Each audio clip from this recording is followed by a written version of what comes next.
We need to restore international cooperation, real working cooperation for peace and for security. A few years from now might already be too late. 10 years ago, war looked different, and no one imagined that cheap drones could create dead zones, areas stretching for dozens of kilometers where nothing moves, no vehicles, no life. People used to imagine that only after a nuclear strike. Now it's drawn reality. Mass-produced, simple drones, and without AI yet. Ukraine doesn't have the big fat missiles dictators love to show off in parades, but we do have drones that can fly up to 2,000-3,000 kilometers. We had no choice but to build them to protect our right to life. Control over the sea used to depend on having a big navy. Ukraine doesn't have a big fleet, but we succeeded. In the Black Sea, we pushed what's left of the Russian navy into remote base. And we did it with sea drones. That's how we protect our ports and maritime trade routes, because Russia has left us no other choice. And our spiderweb operation, when cheap drones destroyed or damaged dozens of expensive Russian strategic bombers, became a real example for special forces around the world of what new weapons can do to old systems. These very Russian bombers attacked our cities. And none of this would have happened if Putin had not started this full-scale aggression, full-scale war. And every year that this war goes on, weapons become even more deadly. And only Russia deserves to be blamed for this.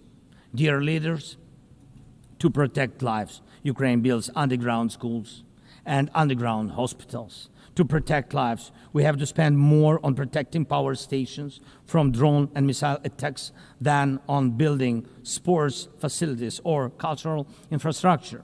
Ukrainian farmers are learning how to protect their equipment from Russia's FPV drone strikes, and for them, that challenge is far greater than climate change. Russia's war has put us in this situation, but do you have protection against similar threats? The facts are simple. Stopping this war now, and with it, the global arms race, is cheaper than building underground kindergartens or massive bunkers for critical infrastructure later. Stopping Putin now is cheaper than trying to protect every port and every ship from terrorists with sea drones.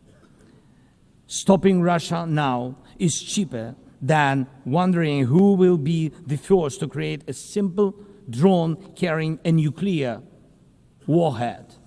So we must use everything we have together to force the aggressor to stop.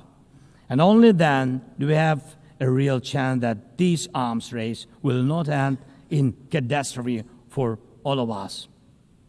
If it takes weapons to do it, if it takes pressure on Russia, then it must be done. And it must be done now.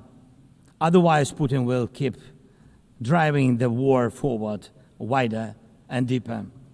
And we told you before, Ukraine is only the first, and now Russian drones are already flying across Europe, and Russian operations are already spreading across countries, and Putin wants to continue this war by expanding it, and no one can feel safe right now. So first, we are now building a new security architecture for ourselves. More than 30 countries are already part of our coalition, and we are strengthening army, launching joint weapons production with partners, and defining financial commitments for defense in a way that could become a security model for any other nation.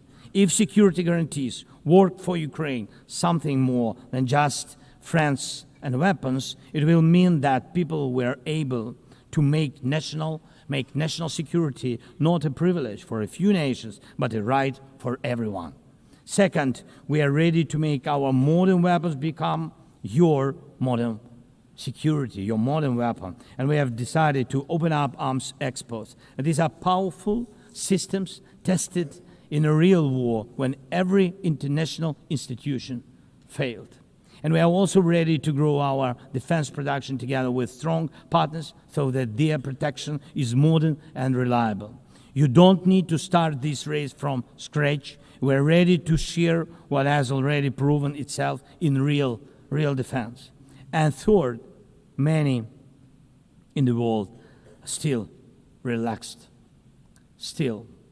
But look at how many countries are here at this General Assembly, countries that are at war, or just came out of war, or are trying to stop one, or openly getting ready for one. War has already reached too many people to pretend it has nothing to do with you. So it depends on you.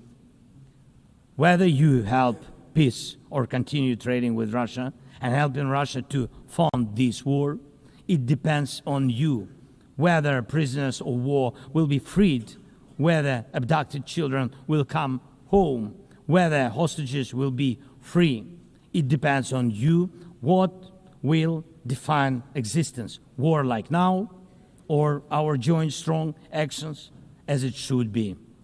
Yesterday we had a good meeting with President Trump, and I also spoke with many other strong leaders, and together we can change a lot. Of course, we are doing everything to make sure Europe truly helps. And of course, we count on the United States. I appreciate the support we are receiving.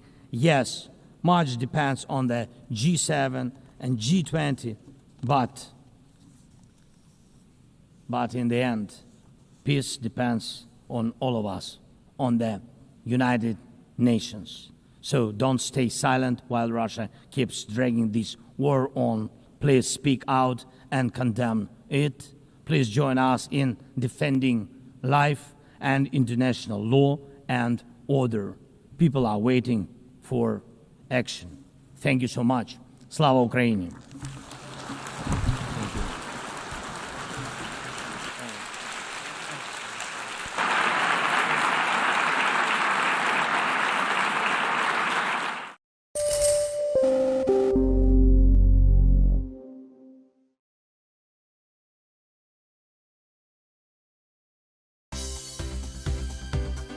For more news and updates, all you need to do is follow CNBC TV 18 on all of our digital platforms.